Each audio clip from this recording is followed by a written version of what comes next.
I pledge allegiance to the flag of the United States of America and to the republic for which it stands, one nation, under God, indivisible, with liberty and justice for all.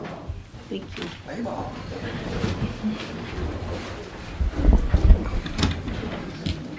Roll call. Mr. Bustamante? Here. Mr. Jaramillo? Present. Mr. Rodriguez? Here. Ms. Quintero? Present. Thank you. Can I have a motion to approve the agenda? Make a motion to approve the agenda submitted. Second. Roll call. Mr. Bustamante? Yes. Mr. Jaramillo? Aye. Mr. Rodriguez? Yes. Mrs. Quintero? Aye. Do we have any governing board comments? Mr. Rodriguez?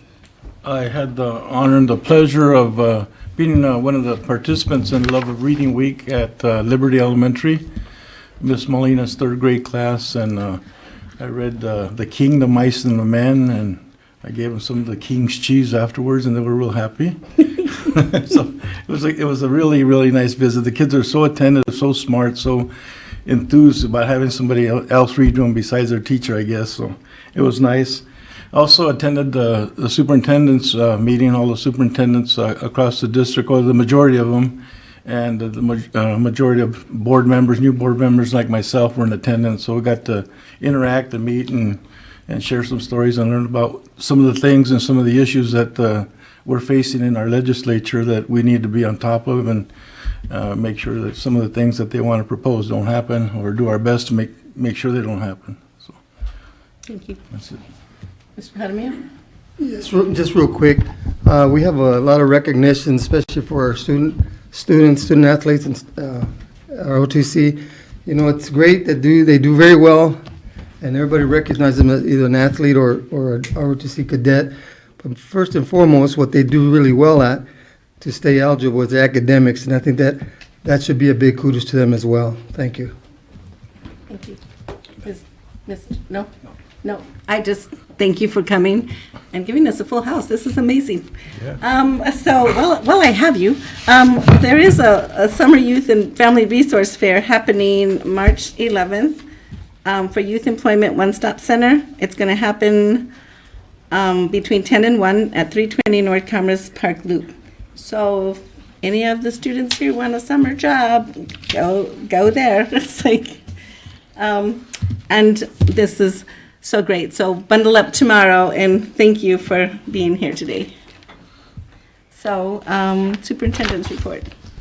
Thank you, Madam President Quintero, members of the board, members of the audience. Got a lot on our recognitions today, so I'm gonna go ahead and get started here. So college acceptance, Sunnyside High School senior Sarai Juarez was accepted and has committed to attending Pomona College in Claremont, California.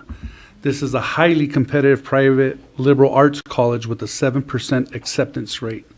So congratulations, Sarai. Ross Scrooge Cougar Classic, the 6th grade Summit View Elementary School basketball team claimed the championship title at the Ross Scrooge Cougar Classic and ended the season as undefeated champions. So congratulations to our Summit View Mountain Lions. Assessment for Learning Project Conference. Educators from across the nation came to Tucson for the Assessment for Learning Conference. Our district hosted 5 learning excursions for participants to learn from our very own teachers, students, and administrators to learn more about identity and agency. Participants were able to engage in hands-on activities that were led by some of our teachers, students, and leaders from Desview High School, Rivera Elementary School, our Native American Education Program, and our Equitable Grading Committee and Curriculum and Instruction. Sunnyside Wrestling.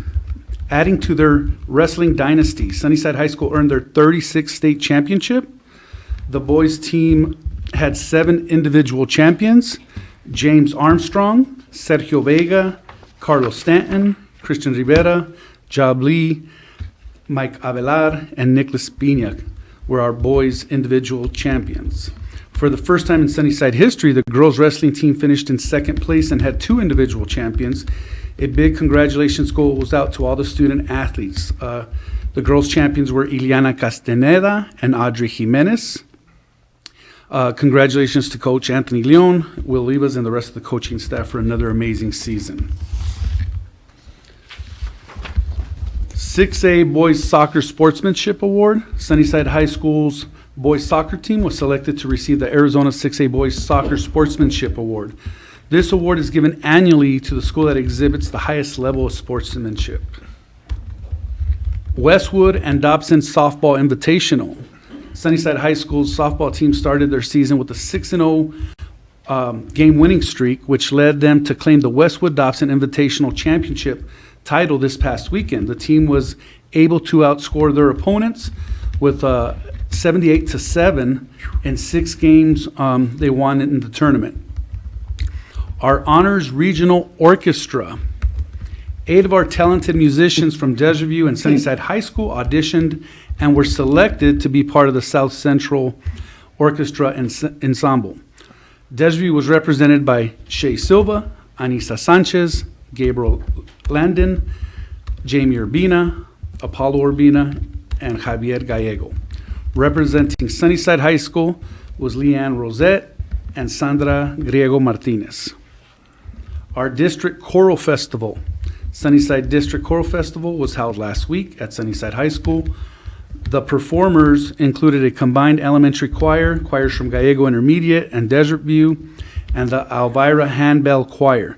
Thank you to Miss Mary Acosta and our district music coordinator for organizing events that provide opportunities for students to showcase their talents. Also, a special thank you to Carl McCurry. Our rodeo champions, we had quite a few students who competed and placed in the Fiesta de los Vaqueros Tucson Rodeo. A big congratulations goes out to the following students. Isabella Martin, a Liberty Elementary School student, placed 3rd in the mutton busting event. Carlos Varela, a Drexel Elementary student, placed 2nd in the mutton busting event. And Augie Rodriguez, an Elvira Elementary student, and his dad's also Rene Rodriguez, a teacher at Desert View High School, earned 1st place in the team roping event. So this concludes our superintendent's report. Thank you. Thank you.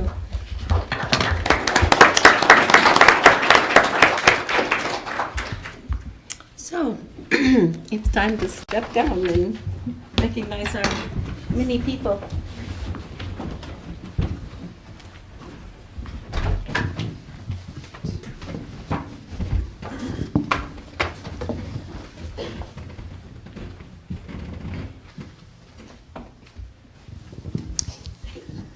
All right, lots to celebrate tonight, as you guys could see from our full superintendent's report and the full house we have here tonight. So we're going to go ahead and get started with our first group, which is Lawfer Middle School's Future Cities competition winners.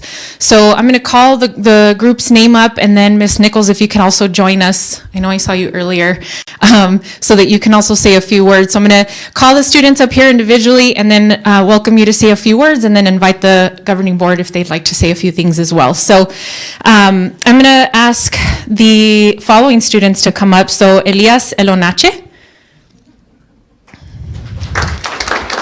Gabriel Juriel Torres, Xander Murillo,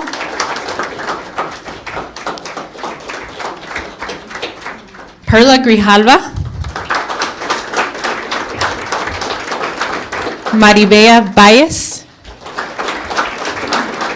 and Saredo Hama.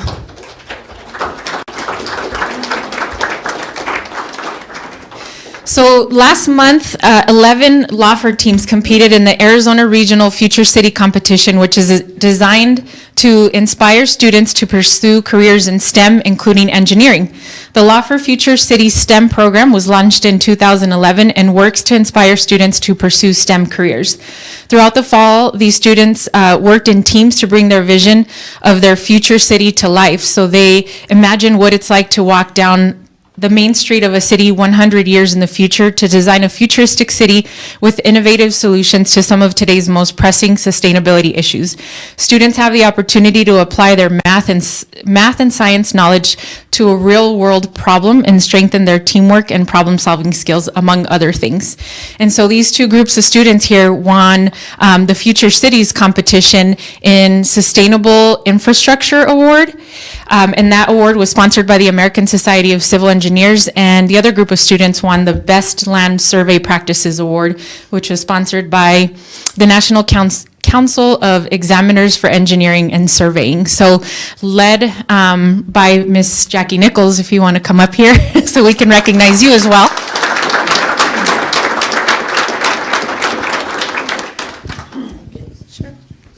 So I just want to thank the district and the parents and the students, because you guys are amazing. But this program happens because the district supports it, and the site leadership supports it. In fact, Mrs. Duddleston is here. She was, with us in our initial year, our launch of Future Cities, so thank you for helping make that happen. And we receive funding from the foundation and from Community Share, and our students, as a result, are becoming better problem solvers. So it's an engineering design competition, it's national, and students are solving real-world relevant problems. This year it was a small problem, climate change, adaptation, and mitigation. So we're taking on really rigorous problems and having to come up with some very high-level solutions, and it takes us about 4 months to do it. So thank you for the support. You guys are amazing, and thanks to the district, really, for all of it. Yeah, thank you. Yeah, I just want to add on to that, and Ms. Nicholas obviously is super humble here, but we're very lucky to have her as well, and he's amazing. This is why we do it, right? This is why we support it, because we have amazing students, we have amazing educators, and it's all about providing these students with amazing experiences. And so they're in middle school, and then you'll see them move on to high school, and here's our future engineers, our future problem solvers, and so it's exciting to see that. And I love seeing these pictures, right? When these pictures come back in, they're in other cities, and they're competing at different competitions. So, it's just an amazing experience. I can't thank you enough. And students, congratulations. You should be very, very proud of yourselves. And also the parents, thank you for being here and supporting your children, because without your support, it'd be very difficult to do these things. So thank you very much.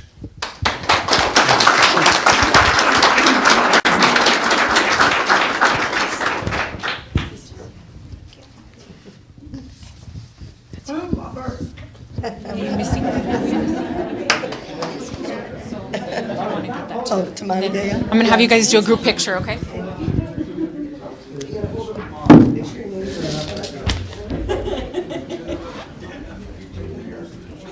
Mr. Kraft, come on up here. Oh, yes. Principal Mr. Kraft, Principal of Law Firm. They did the work. Good job. Good job, Mr. Okay, Kraft. on three. 1, 2, 3. 1, 2, and 3.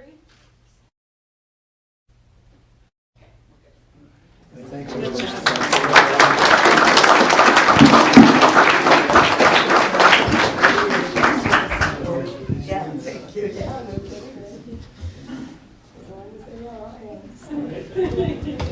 Ms. Nichols, if you want to stay up here, because we've got more students, more Future City students. So this next group of students are Jeanette Mendoza, Jimena Balmaceda, and Jessica Nunez.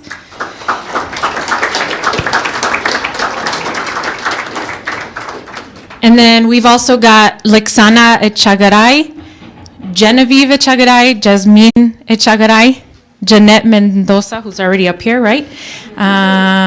Okay, so did we? So the Echagaray sisters are in athletics, Sunnyside Athletics. Ah, okay. So I said, show up in your gym clothes, we don't care. And so we'll see if they pop in, but I don't know that they're going to make it right. Okay. So this group of 6 students were selected to speak, right? So one group of students was they were the keynote speakers for one of the conferences, and then the other group of students were guest speakers at the community share kickoff. So I'm going to let Ms. Nichols kind of go through what that looked like. So. Thank you.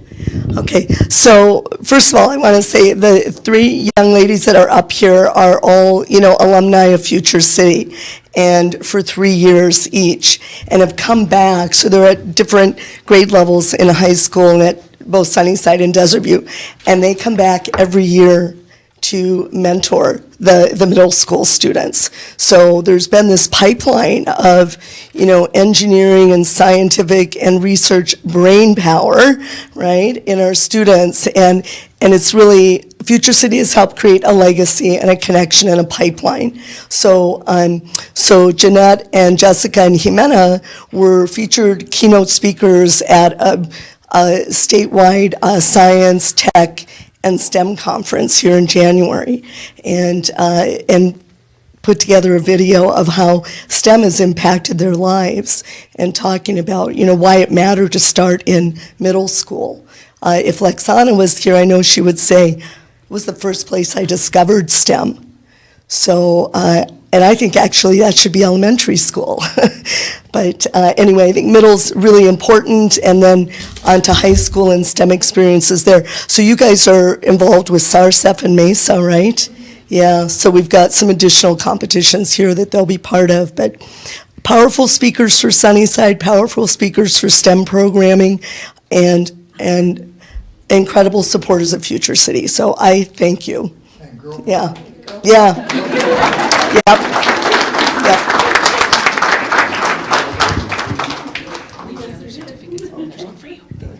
And if you guys get an opportunity, their testimonials are powerful. I had an opportunity to listen in to all their testimonials and their experiences, and so it's amazing to have a pipeline like this, right? When they start off at early ages with these experiences, and they carry them on into high school and into life, right? Because a lot of life skills that you learn. So congratulations, ladies.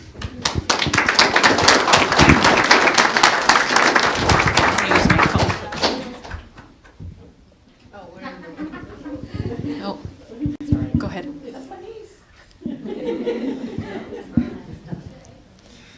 Okay, ready? Okay. It's okay.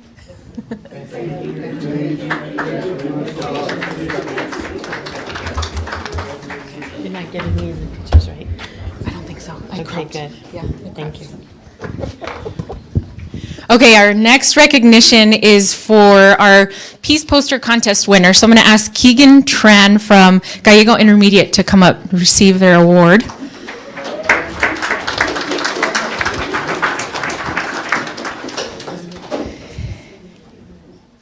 And then Miss Leslie Hall, if you'd like to join us up here, art teacher from Gallego Intermediate. So the Lions International Peace Poster Contest, which is held every year, encourages young people from 11 to 13 to think about peace, tolerance, international understanding, and creatively address the theme in their artwork. For over 3 decades, Lions clubs around the globe have been sponsoring a very special art contest in schools and youth groups, giving children a chance to express their visions of peace and inspire the world through art and creativity. And this year's theme was Lead with Compassion, which you can see Keegan's submission or creation up on the screen there. So Keegan Tran is the winner of this year's Peace Poster Contest, which is hosted by the Lions Club. Keegan first competed with the school, then the sponsoring chapter, then moved on to the Southern Arizona District, and now represents the district at the international level. This is the second time in 2 years that a student from Gallego Intermediate has claimed the Peace Poster Contest winner title. So congratulations to Keegan.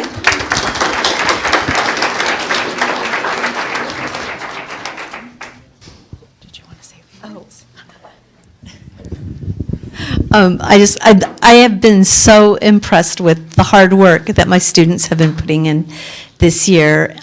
It's just amazing. And Keegan definitely exemplifies the hard work. And as you can see, this was not This took several revisions and visits to the concept. So, awesome job. Yes, and the perseverance is amazing. Excellent job. Congratulations. And thank you from the Lions Club also.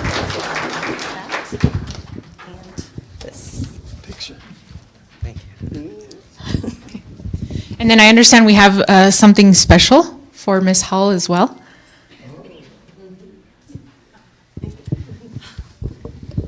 Ms. Hall, on behalf of the Tucson Cyber Lions Club, we wanted to give you a certificate of appreciation for being such a talented and wonderful art teacher and for producing such wonderful artists. So thank you so much for your hard work all these years.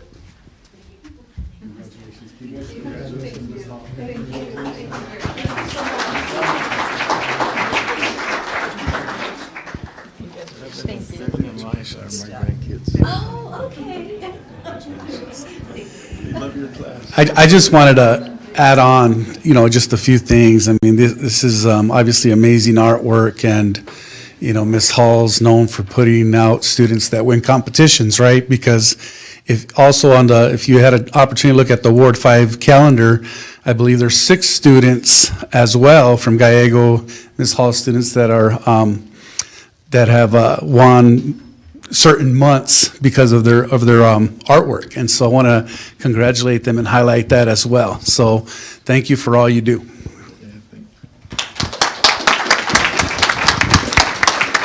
Okay, last but not least, we have our Desert View High School AFJROTC Honors group. So if they want to come in.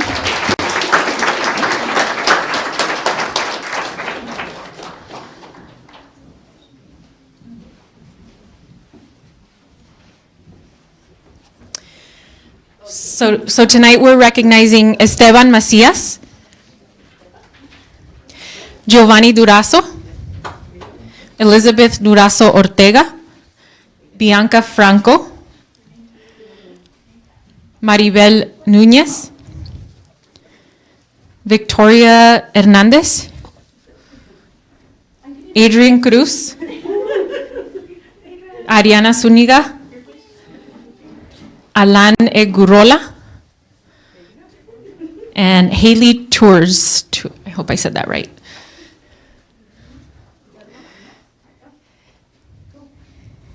And also special thanks to Major Eve McComber for leading this group as well. Thanks for being here. So just a little bit about their recognition, their recent recognition. The Air Force Junior ROTC unit at Desert View was recently assessed to ensure its compliance with public law, Department of Defense, and Air Force instructions. So congratulations to Desert View's AFJROTC unit for earning an overall exceeds standards rating, which is the highest rating attainable. A special thank you also, like I mentioned earlier, goes out to Major Eve Burns McCumber, Major Craig Piper, and Chief Master Sergeant Stephen Frederick for their leadership and character development of their cadets. Anybody want to speak? I really need to use that. You probably don't. All right. Hi, good evening, everybody. They didn't warn me that I was going to actually have to give a little speech, so you'll have to bear with me a little bit. What you see up here is the leadership in the Corps. So we have about 175 cadets right now in the program. But what you have here is you had our commander from the first semester, our current commander, our training group commander, our Kitty Hawk, which is the Military Honor Society commander, Adrian Cruz, he's in charge of our awareness presentation team, so he goes out to the middle schools, he does all kinds of recruiting events for us. Elizabeth Durazo has been partnering with Sunnyside Foundation, and she's been integral to ensuring that we have all the community service support that we can give them during their food drives.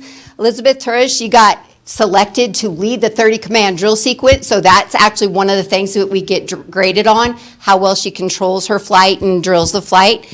And then our last two ladies here, Cadet Franco and Victoria Dicochea, they were involved in our event that we do every year, our field day event, and that's for all 175 cadets, but they also coordinate for volunteers to come in and be referees. They get food to be brought in. It's our major team building event for the entire year. So all these cadets have been responsible for running the cadet corps, and what we do as instructors is we just kind of coach and be their safety net, but realistically, they are leading. This is their internship program. These are your future leaders. So, thank you. So I just, and yeah, I have to say a little something. Not going to say it, Ms. Duddleston. So, there's a lot of pride and joy up here with these cadets, and they look don't they look sharp in these uniforms? Look so formal and sharp, and the way they present themselves, and that's the discipline they learn, right? It's, it starts when they get in at a young age, whether they're freshmen or sophomores, and those that are in the program for the 4 years, and these are the types of experiences. So expectations are high in this program, and one thing I'll say, and you've noticed it from all our instructors here, they're all humble. They don't brag more than they have to, so I'll brag for them. They hit this mark every year, and it's not easy. To get that high mark, these outstanding marks is it takes work, and so the times I've get on Desert View's campus and visit, they're outside, they're in the field, they're marching, they're learning these specific duties so that they receive these marks, and that's the expectation. And so a lot of these individuals go on and do some great things because of the skills they learn while in this program. So I do want to thank Major McCumber. I want to thank the cadets and the rest of the team, Master Sergeant Steve Frederick and Master Sergeant Piper. And so this is a big thing, and so we expect great things from these individuals. So thank you very much.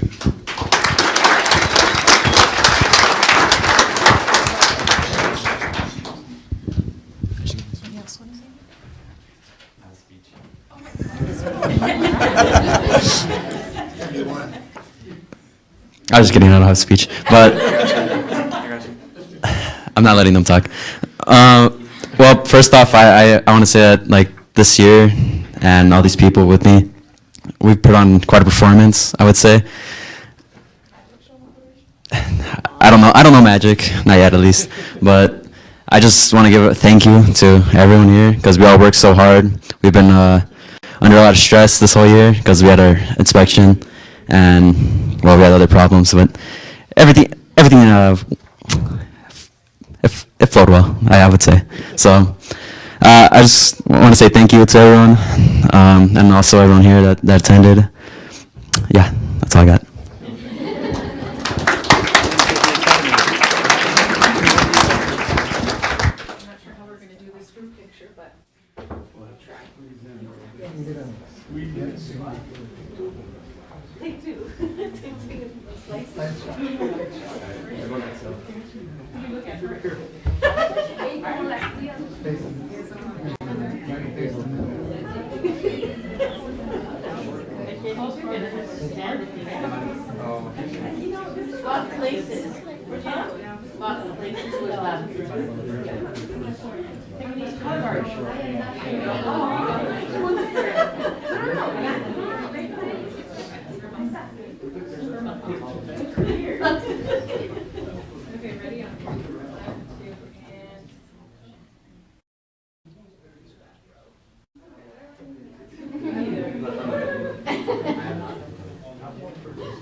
And my son was the first cadet. Yeah. In 89. That's when the chief started it. Irma, do we have any call to the audience? Chief Leander. No, we do not tonight, Okay. Ms. Quintero. I liked him a lot. He was really good with the kids.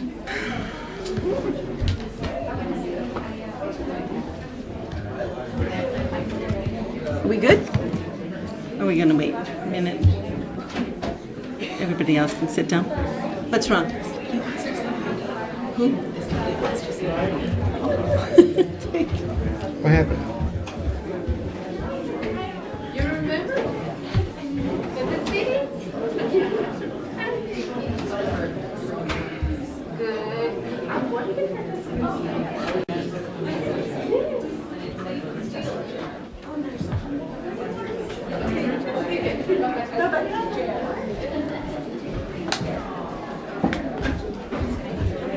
It made me laugh. I start wide over here. What's wrong? It made me cry.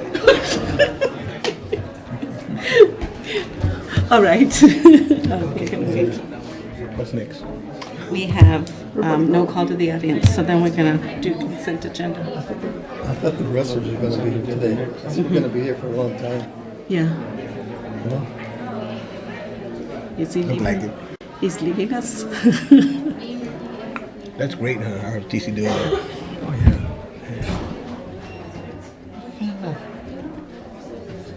What? You're just rough on your chair. Look at you.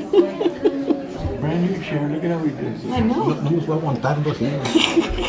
Vamos a llevar las sillas para Nogales, acá en la tapiza.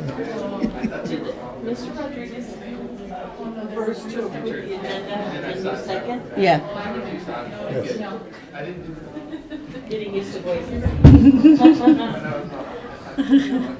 He told the rest of us be quiet.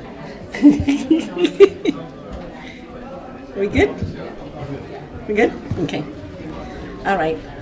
Since we have no call to the audience, we're going to go right to consent agenda.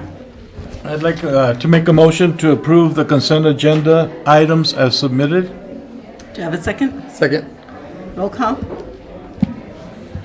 Mr. Bustamante, Yes. Mr. Jaramillo, Aye. Mr. Rodriguez, Yes. Mrs. Quintero. Aye. On general functions, we have our Jewel update.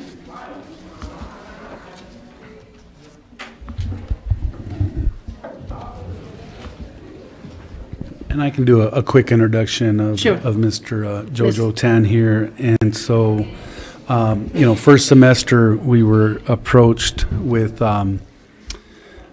this situation with vaping.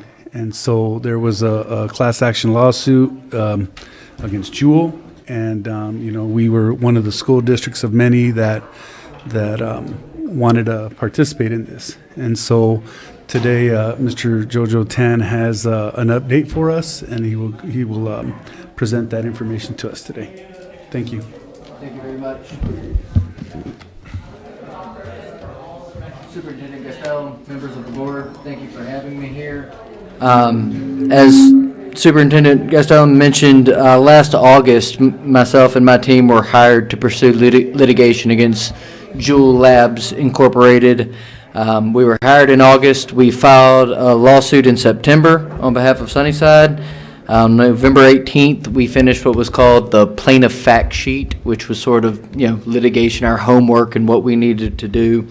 That's used in place of interrogatories in multi-district litigation. And then lo and behold, in December, there was announced a global settlement. By the New York Times reported it to be $1.7 billion. I do not comment on the accuracy of either the global amount or any amount to Sunnyside. I will, just to make sure I get this exactly right, I'm going to read one sentence to you. Is under the terms of the settlement agreement and the release, the terms of the settlement agreement are confidential and are intended to remain confidential to the extent permitted by law. No governmental entity or its counsel may disclose any terms of the settlement agreement, including the amount of any settlement payment to any person except as may be required by applicable law or to effectuate the settlement. But of course, you all, the decision makers, know the amount, and I can tell you that it exceeded my expectations for Sunnyside. So I'm just thrilled. You know, as a lawyer, this is one of those fun days for you where you get to say, you know, we did a lot of good. Something that Miss Nichols said when she was up here is, you know, she mentioned a couple of phrases that just jumped out at me. Said, man, I wish I'd have thought of that myself. She said, we face real-world relevant problems, and that we delivered high-level solutions. And so I want to commend you all on that, because I think the health and welfare of your students is paramount. Not all of the school districts in Arizona are receiving funds from the settlement. Only the ones that stood up and tried to pursue and decided to pursue litigation. So I commend you on that. By way of background, as you recall, Juul manufactures, markets, and sells electronic nicotine delivery systems.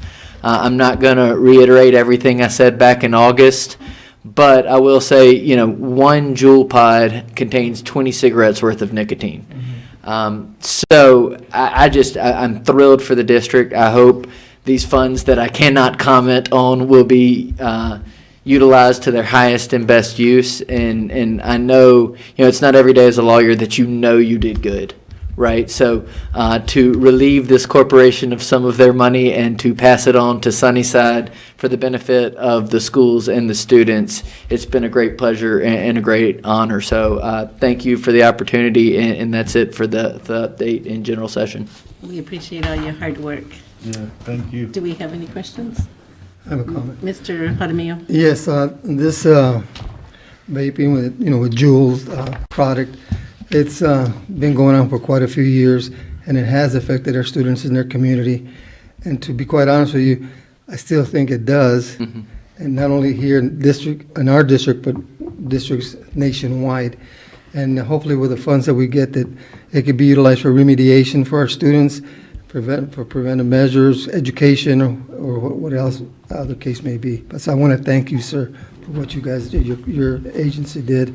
Thank you so much from the bottom, from Sunnyside Unified School District. Yes, sir. Thank you very much. And to avoid sounding like a salesman, I will use a cliched phrase, but wait, there's more. Because the one thing I will say that we haven't really gotten into detail about, we have settled with Juul Labs, Inc., which is the company that was disseminating these. We have not settled with Altria, who was the tobacco company that purchased 35% of the stock.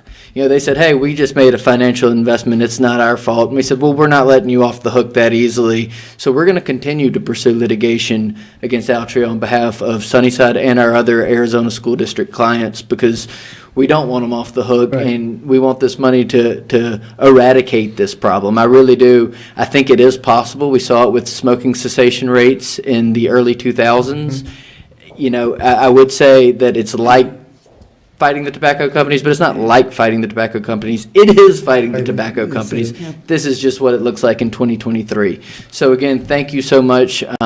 Congratulations are in order, and I can't commend you all enough. And of course, as you know, Superintendent Gastelum has just been absolutely fantastic. I don't have, you know, higher praise, anything I can say except for, you know, you guys are fortunate to have him at the helm, and I know you know it, but I figured I'd reiterate that while I have the opportunity. Thank you. Thank you Thank so you for your much. time. Thank you so much. Mr. Just Costello? want to comment, you know, I mean, I think when we were approached about this, for us, it was a no-brainer, right? In terms of wanting to combat these tobacco companies, especially Juul, which is probably the most popular of all the vaping companies, right? And so, you know, as Mr. Tan said, the health and welfare of our students is our top priority, right? And so, you know, I will say this: it's still an issue, right? This doesn't solve everything. I mean, we definitely appreciate your work, and you did do good. As you mentioned earlier, we really appreciate everything you've done for us, and I think our commitment is to use these funds for educating our students and educating our parents and educating our community.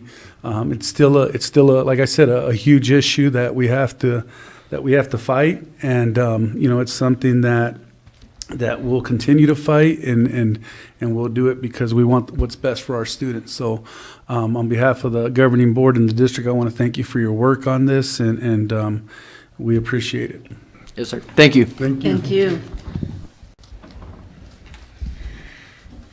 Next, we have the 2023-2024 employee benefit package.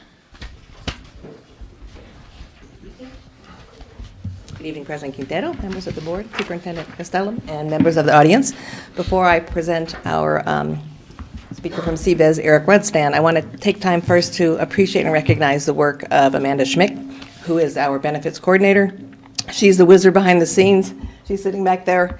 Her and her team of 3, I have to commend them at the efforts and the compassion they show for the people who are trying to get their benefits, enroll, they reach out, they make personal phone calls to every person to make sure that we don't miss anybody. And they also reach out to people when they're feeling the most vulnerable about their leave opportunities that we have as well here too. So I want to certainly take the time to thank her and introduce her because she's always behind the scenes and no one ever sees her. So I credit her. And also at this time, if I can introduce Eric Rudstand, who is going to represent CBIZ and present to you our benefits package that we have already presented to IBB. We wanted to share what our employees have to look forward to this year. Thanks, Kathy. I appreciate your time tonight, Governing Board, Superintendent Castellum. Nice to see you all and nice to be back in front of you for a few minutes. So I'm going to present to you a series of information. I know that you've had a lot of changes in personnel. You've also had a lot of changes in different capacities throughout the district. So want to make sure that you have all of the answers to the information that we're going to present. Also, any questions that you might have. I'm willing to stay as long as you want, but I've never heard anybody say, please go on and go on and go on. So I will try and make this as short as possible. I guess I get to turn the slides. Okay. So since 2013, we've been your benefit consultants, and there was a lot of planning that started initially in 2013, leading up to a change which was made in 2016, which previously you had been purchasing insurance from insurance companies under a fully insured arrangement, and we established a trust for Sunnyside School District and went to a self-funded program that has paid tremendous dividends to you as an organization. You have an employee trust board that is established under the Arizona state regulations. As a public school, you have to have a self-funded trust that is established, and you have 5 individuals that have been named to your trust board. Those are Gabe Flores, who's your Sunnyside School District Human Resources Director, Darion Williams, District Parent, Javier Baca, Pima County Chief Information Officer, Anthony Sylvester, the Vice President of Account Management at United Healthcare, and Joshua Carzoli, who's the new CEO of Marana Health Center. So one thing I would tell you is you have a lot of qualified individuals that sit on your trust board and have provided a lot of service. You are only allowed to have 1 Sunnyside Unified School District employee that sits on that trust board at any given time.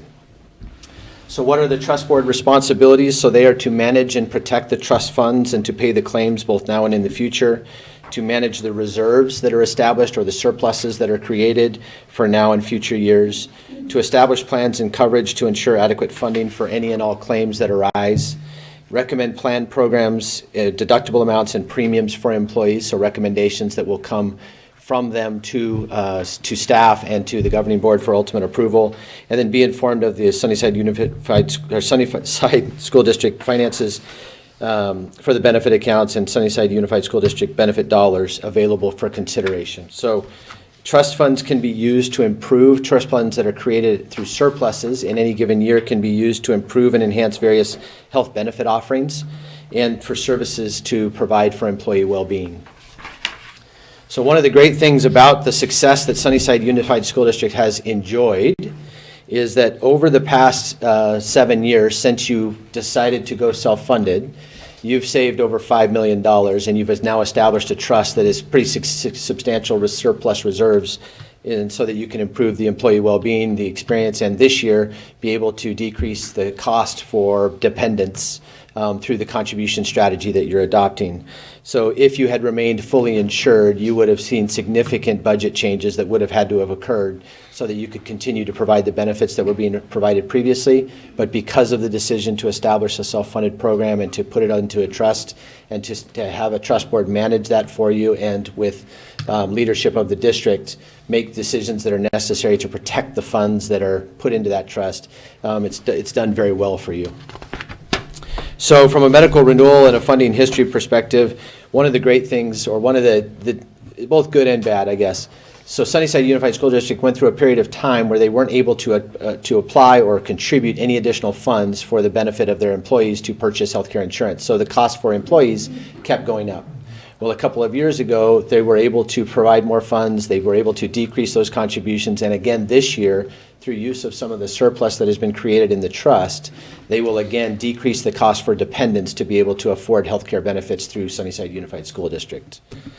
There were a number of decisions that were made over the period of time. One of those was to establish or to introduce what's called an HSA plan, or a qualified high deductible health plan that has HSA accounts beside it. As you'll see in, sorry, I forgot to flip the slide. As you see in the green bar on the left-hand side, you began with 41% participation in that plan in the first year. You're now at 65% on the far right-hand side, and over that same period of time, the most expensive plan for Sunnyside to provide to its employees, which is the PPO 750 plan, has seen a decrease in participation from 37% to 9%. So you'll see at the bottom how the cost for each of those plans compares. And you'll see that the PPO 750 plan is nearly twice, more than twice, the cost of the other two plans. And so anything you can do to migrate individuals from that 750 plan to the more appropriate high deductible health savings account plan or the PPO 1500 is a benefit to both the member as they spend less out of their paycheck in contribution form, as well as to the district from a financial perspective. So we're happy to report that there is no projected increase for the cost of 23-24, that it will remain about $7.4 million based upon the total cost of the plan.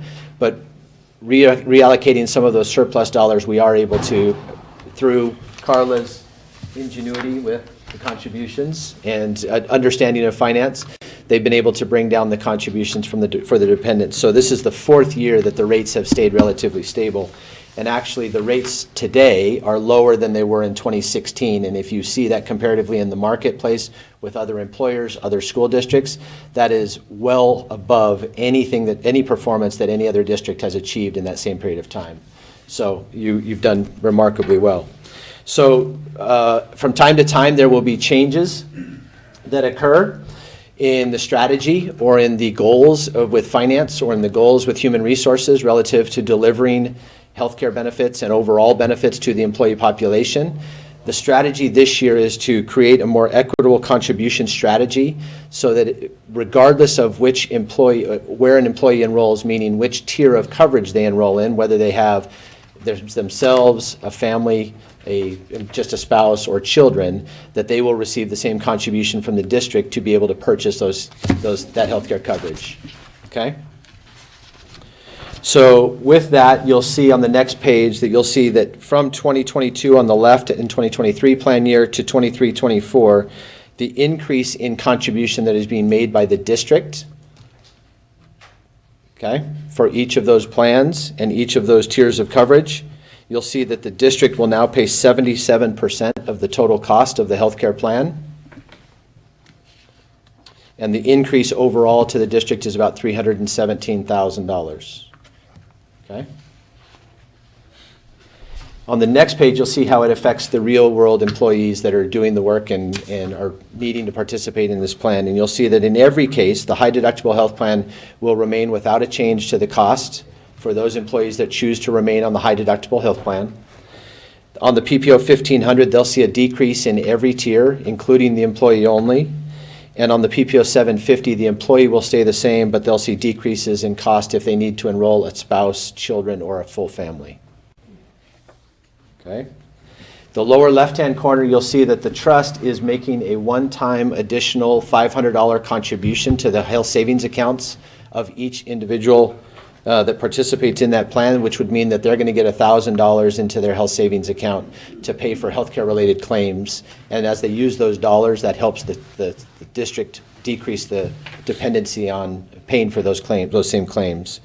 And on the right-hand side, you also have employees that have the opportunity to earn $25 per pay period as a decrease in the premium contribution out of their paycheck by completing some wellness criteria and participating in the Sunnyside of Health Wellbeing program. So it's an excellent program and has provided significant dividends for Sunnyside. Any questions with regards to the medical? I know I went through that relatively quickly, but I didn't want to keep you too long. You good? Okay. So from a dental and vision perspective, these are relatively easy, as we know that these are significantly less in cost to the district and to the employees, but nevertheless, they need to come forward to a recommendation to approve the overall benefit renewal. The Delta Dental PPO plan saw a renewal increase of about 3.79%. The DHMO, or the lower cost plan, experienced a rate pass or no change in the rates. The Superior Vision Insurance saw an increase of 11.6%, which you might see that, or you might think that that's a relatively large increase, but as you'll see on the next slides, as it affects an employee, the cost is minimal to the change. And the Mutual of Omaha life and disability coverages did not see any change in the rates. Okay? So on this page, you'll see that the difference between on the Delta Dental PPO plan, which was the 3.79% increase, the employee only changes by $1.15 per pay period. Okay? So I don't want to call them insignificant because any cost increase these days is something, but these are relatively minor as far as the overall cost proposal for someone who needs to enroll in benefits and needs dental coverage, vision coverage, or any of the other coverages. Okay? On the high PPO dental plan, it only increases by $1.39 for the employee only. The DHMO page on the next, I mentioned no rate increase, so you'll see no change there. And on the Superior Vision, which as a percentage of premium saw the largest increase of just over 11%, it's a 65-cent difference for employee only, given that vision coverage is only $5.63 currently, or $6.28 as we enter the new plan year. Okay? So open enrollment, I didn't intend to touch a lot on that, but I have to give kudos and recognition to your HR team. They do a great job with open enrollment. They make sure that your employees are educated. They make sure that they have the materials they need to make decisions. The open enrollment period will be from April 28th to May 12th. And during that time, they'll have webinars, they'll have virtual meetings, they'll be on site, they'll have lots of different opportunities for the employees to come ask questions or get any of the information that they need to make their decisions relative to open enrollment. Okay? So the last slide that I get to present is the questions and recommendations, which is the recommendations come from your leadership team as well as have been approved by both IBB and your trust board. So to renew the medical and pharmacy benefits with no plan changes and the contributions as recommended, to renew Delta Dental with the dual option PPO plan, to renew Delta Dental's DHMO plan as well, to renew with Superior Vision on the vision insurance, and to renew with Mutual of Omaha Basic Life and AD&D and Voluntary Life. So those are the recommendations coming to you tonight. Does anybody have any questions? I just have a quick question. Mr. Jaramillo? For HR folks, if an employee misses one site, are they allowed to go to a different site to enroll? Yes. Okay, great. Thank you. Anybody else? No? So if I could comment on Mr. Jaramillo's question. So one of the good things or one of the interesting things during open enrollment period is this is a positive enrollment so that every employee will have the opportunity and every employee will have to make elections for the coming year. It's not going to just roll over without having made any recognition of their choices. They have to acknowledge their choices and make a positive enrollment for the coming year. Okay, that sounds good. Well, with that, do we have a motion? I'd like to make a motion to approve the proposed insurance recommendations as presented. Second, and if I make a comment, I'd like to thank everybody that was involved in putting this together because it is a lot of work involved. So thank you so much. So, roll call? Mr. Bustamante? Yes. Mr. Jaramillo? Aye. Mr. Rodriguez? Yes. Mrs. Quintero? Aye. Thank you so much for Thank you. everything You're welcome. you did. Thank you for your time.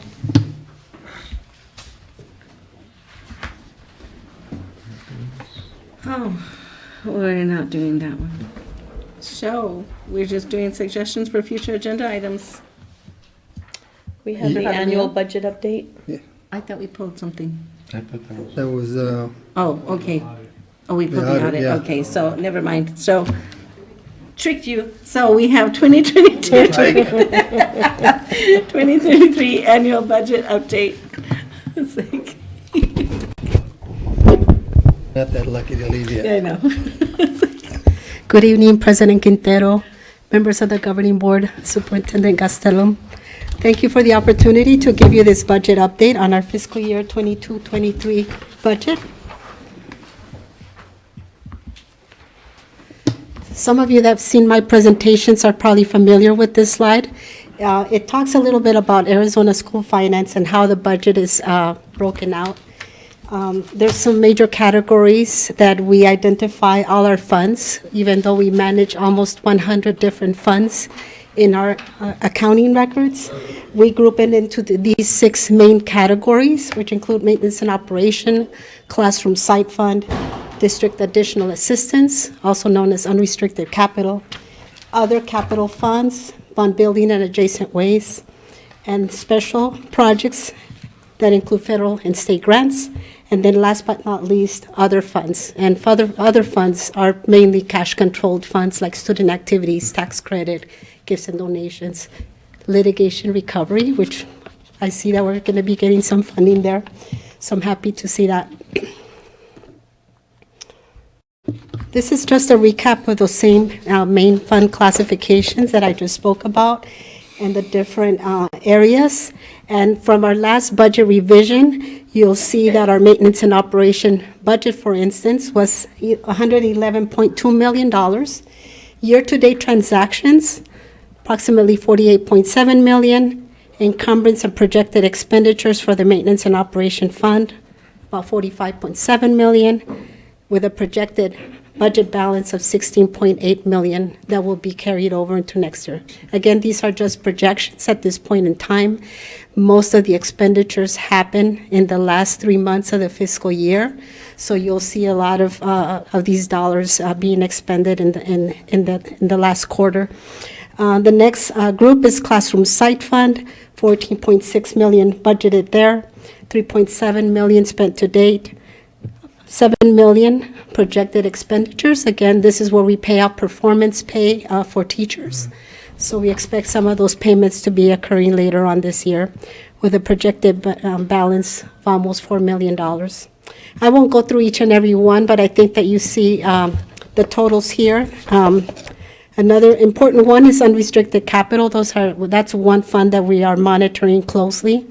$21 million, $5.6 million spent, $7.7 million encumbered and projected, and a $7.7 million. But all in all, our budget stands at $293.3 million, about $95 million expended to date, $100 million projected to be spent through the end of the year with a projected overall balance of $99.2 million. Any questions? I just want to make a comment. Mr. Jaramillo? I just hope that we continue to stay in the black. I didn't understand. I just want to notice that the 99,251 continues to stay in the black rather than the red. That's the goal. Thank you. Any other questions or comments? No? Again, these numbers are from as of February 20th of this year. On our next slide, I just wanted to touch a little bit upon some of the things that are being funded in our budget. As you know, we've been very fortunate to enjoy the use of ESSER funds, which were the monies that were received because of COVID and the pandemic. And with ESSER funding, the district had the opportunity to spend monies with, offset some maintenance and operation expenditures as well as add other things into the budget. Here at Sunnyside, the MNO budget is currently offset by approximately $10 million in ESSER funding. What that means is that, we funded several different programs like Weekend Academy, 6/5 contracts at the 3 high schools, as well as $4.3 million for compression for classified employees, and then $5 million for positions. Approximately 118 positions are being funded through ESSER funds. And you'll see the list there that includes specialists, librarians, nurses, parent-student advocates, and such. These funds are set to expire September of 2024. which means that we only have opportunity to enjoy those up to that point in time. And then at that point in time, we'd have to make a decision. Do we absorb them back into M&O if we can afford it? Or do we have to make some serious decisions, here at the district?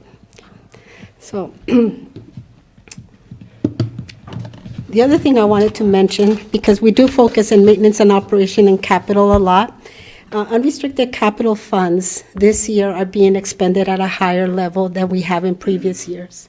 And the reason for that is that we no longer have bond funds that we were able to enjoy for several years here at the district. That doesn't mean that our projects, have gone away. We have a list of ongoing and future site needs that are being prioritized and funded accordingly, mostly through the use of capital funds. Most of these projects include, but are not limited to, flooring and fencing, electrical and lighting upgrades, a lot of restroom renovations, athletic facility needs, scoreboard replacements, technology equipment. I mean, the list goes on. And we're in the process of developing a very comprehensive list as far as identifying the needs by site. Safety, of course, is always going to be a priority to make sure that our campuses are safe. We do try to pursue funding outside of capital from building renewal grant funding, but projects have to qualify for funding like that. And these would be projects that extend the useful life of a building. We could not, for example, apply to get monies to replace a scoreboard. So those have to be funded through district funds. The other thing I wanted to note, that unrestricted capital funds are not just used for facility renovations and equipment, but also for things like textbooks, library books, software, and technology equipment for students and staff, vehicles and furniture.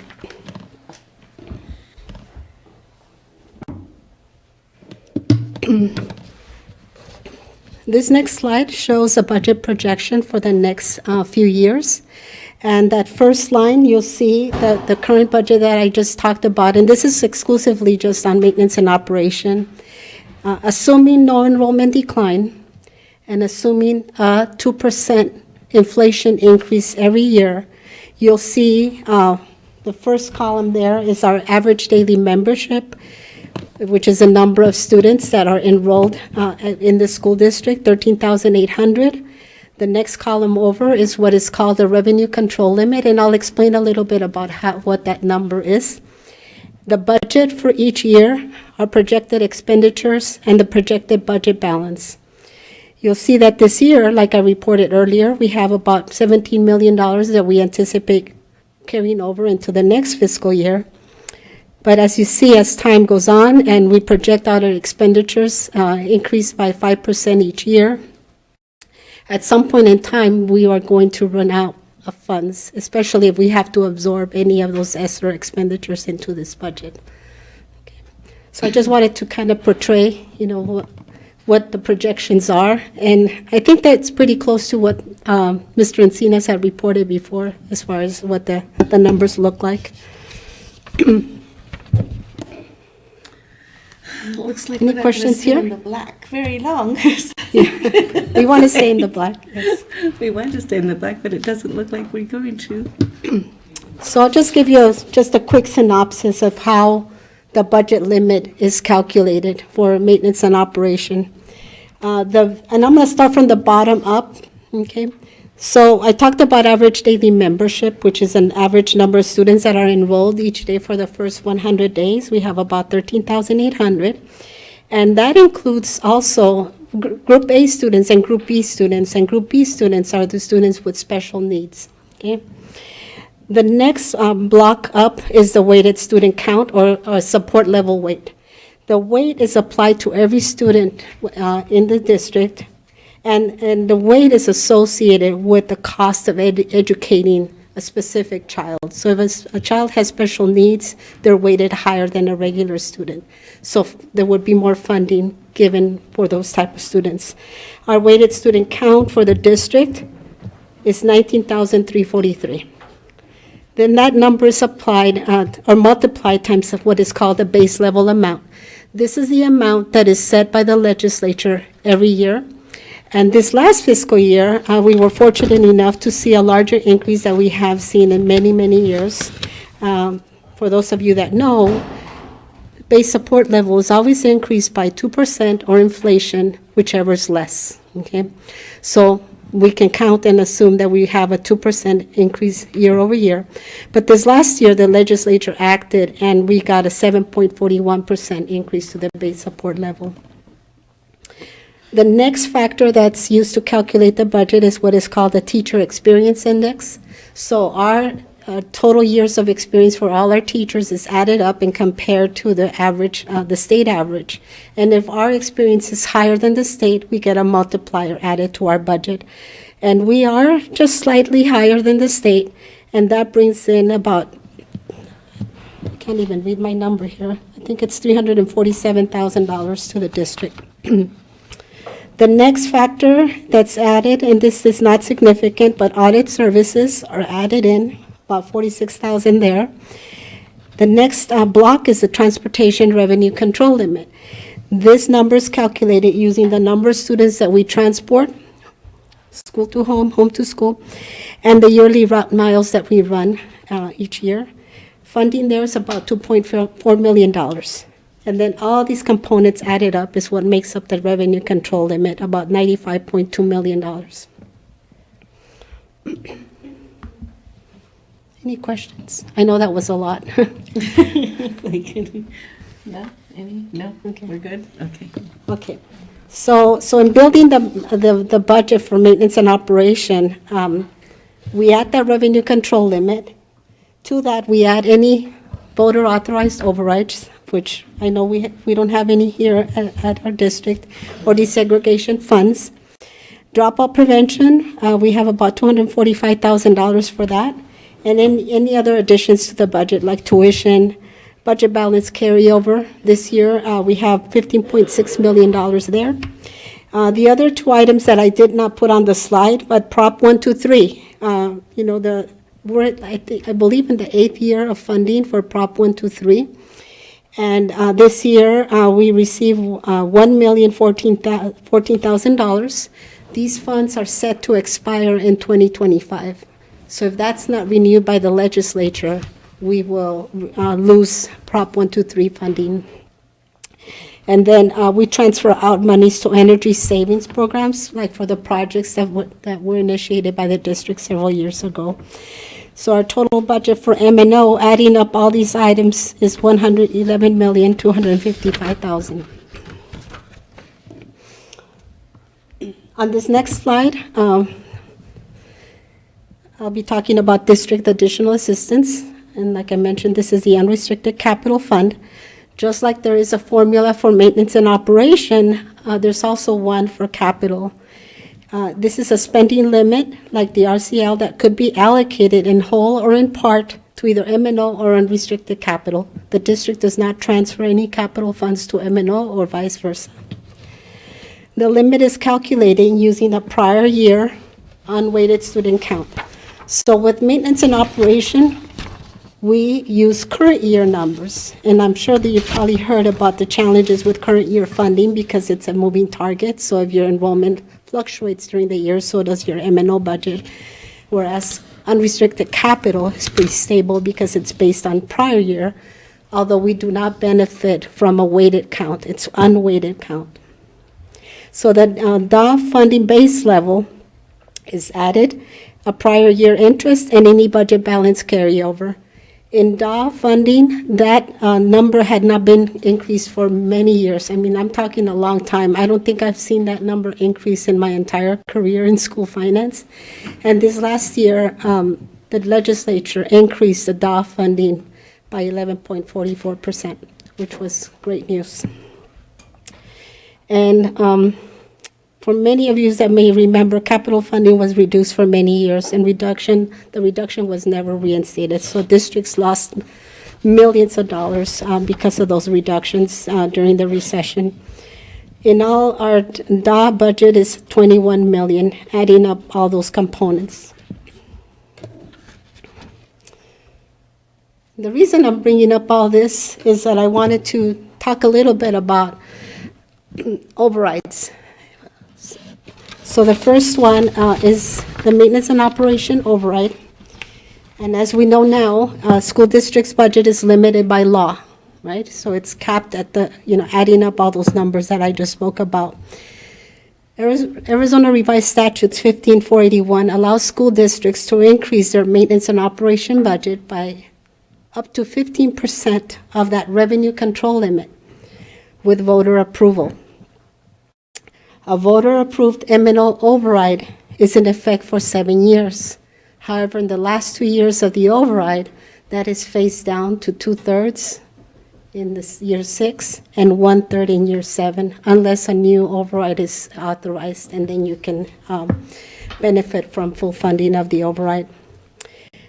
M&O override funds are spent on M&O purposes like salaries, benefits, services, supplies. The current year RCL is 95 million, so 15% would generate about $14 million in override funding, enough to cover those ESSER expenditures that I spoke about earlier. Again, I don't have to cover that last point, and continue to support district programs.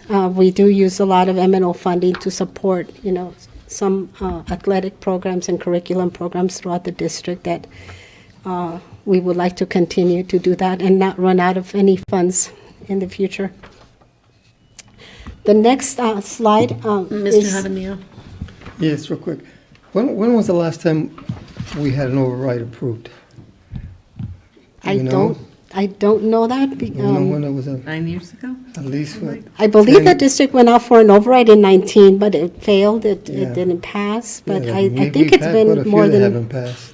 I think it's been more than 10 years. Yeah. Yeah. 2007, 2008. That's 2011. 2011? 2011. But that was just for the that bond. was just for the bond, That was right? just for bond, but that doesn't cover M&O. That one failed in 2011. We did do an update to the governing board, and it's probably in your board docs or Yeah. Novus items in September. It's about And we 2007. did disclose as far as when the last override was approved. was in effect. Yes. Been a while, huh? 2008. It's long overdue. I just don't know the number off the top of my head, Thank you. but we can get you that information. So like maintenance and operation, there's also opportunity for the district to consider an unrestricted capital override.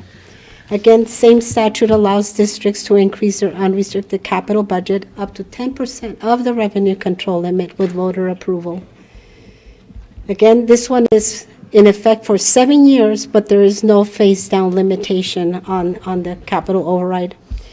Again, contrary to M&O, capital override funds are spent on equipment for technology, transportation, school site facility and safety improvements, new construction, renovations, such. The RCL is 95 million, so 10% of that number would roughly be about $10 million in override funding. And again, the voter-approved override could continue to provide support to the district in the absence of ESSER and bond funds. So that is all I have, and I would entertain any questions at this time, if you have any. That's a lot of work, thank you. Do we have any questions, other than the fact that we need to pray for an override? What? Thank you. Thank you so much. I just have a comment, if I may. Would you go back to slide number 6? And, and I know Ms. Walter did a very nice job of just being very thorough and covering it all. But, I have to, one more, the one that has the budget projections, that one right there. And so, if you look on the far right, the balances from year to year, starting from 22, 23, all the way to 25, 26, if nothing changes, we're at 1.5 million in 25, 26, right? And so, obviously, being fiscally responsible, we can't afford to operate, with those funds. And so, obviously, ESSER, as stated, is going away in September of '24. ESSER, just in FTE positions, currently covers about $5 million. And so, it's needless to say, it's this pieces of, we got to pass an override, right? And whether we decide to move forward with an M&O or a capital or both, right? I mean, it'd be very nice to have both, to have that breathing room to be able to operate comfortably. As what I think what stands out to me when I hear this, the scary pieces are what goes away, right? I mean, you're talking people, you're talking positions, you're talking programs, and that hurts individuals, right? It hurts adults, it hurts students, and so it's we got to educate our community on what this means. What do we value as a school district? In terms of programs, in terms of positions, and what it means. Obviously it will cost the taxpayers some additional tax monies that they'll have to pay, and we're planning to gather that information at a future study session, because we want to be very transparent on what that means. But what stands out to me is this piece of our students being connected to school, right? This piece of school connectedness. And as you saw earlier today in all the recognitions, kids come to school because they love coming to school for different reasons, right? Education is obviously our top priority, but for many kids, they come to school because of Future Cities. They come to school because of ROTC, because of wrestling, because of art. And so what goes away, right, when you can't afford it? And so, it's just scary to think that those things have to go away. And the last thing I'll say, and I do have to say this publicly, and I say it respectfully, is Sunnyside is probably one of the only districts in Southern Arizona that has not passed an override, whether that be a bond override, a capital outlay override, or an M&O override. And and so I know the intentions of our community. I know that they want what's best for our students, and I think I think the district's moving in the right direction as we serve our students, to the fullest. And so, I just want to make sure that individuals understand what's at stake here, and the community understands what's at stake if we continue to operate the way we're operating. I mean, ESSER definitely was a big help, right, in terms of helping our budgets and moving forward and not having to worry that for a couple of years. But here we are again, right? ESSER's gone, and last time we attempted to pass an override, I believe, was in 2019, and that failed by a slim margin. And so, it's something that we want to look at in terms of what areas in our community are not supporting it, because, I think we need to do our due diligence in terms of educating the community on what that means. And so I just wanted to point out those pieces, and if we can pass both, I mean, $24 million can be a huge help. But you also see, as Ms. Walter goes over these budget explanations, how quick $24 million goes as well, right? And so I've learned a lot in terms of business and operations and expenses, and I know, there's just big figures, and can't believe how quick they go, especially with facilities and things that need to be repaired and salaries. And so I just wanted to point out those important facts, and I look forward to the study session at the end of March to make sure that we have the community there and that we hear their input as well. Thank you. Thank you so much. Thank you. Mr. Jaramillo? That's something you hit it right on. We also have to know our audience in the community. And that's as a district, how we deliver the message of need for our students and our members here in the district, and how they can support those needs, I think would be a big factor. So, thank you. Thank you. So, do we have any suggestions for future agenda items, Mr. Jaramillo? I know do, you have one. thank you. I'd like to see if we could set some time aside. We're discussing all the different contracts and for everybody classified, certified. But I'd like to see in our Not next week, and the next week, there's a meeting, right? We have a meeting next week, Tuesday, but I believe it's the one before the end of the month of March. March If we have- 28th is the can March have- 28th. March 28th, if we can have maybe an executive session to discuss our superintendent, Mr. Castellan's contract, if it's all possible. Okay. Thank you. Thank you. Any others? Can we put together some committee to talk about the vaping and study that intensely? Absolutely. Thank you. Thank you for bringing that up, because I think it is important. You know, this is a situation that's been going on in our district for a long, long time. And thankfully, we got rid of quite a few of those vaping areas that sold the product. But, you know, it hasn't ended yet, especially in our schools. I think it's still going on, unfortunately. And as far as, you know, we have to do our due diligence on educating our students of the effects and causes that it has on their health. So I would like to see something going on as well. If we could maybe utilize some of that funding that hopefully we get soon to utilize it for that. Thank you. Thank you. Any others? If not, can we have a motion to adjourn? I'd like to make the motion to adjourn. Second. Roll call? Mr. Bustamante, Yes. Mr. Jaramillo, Aye. Mr. Rodriguez, Yes.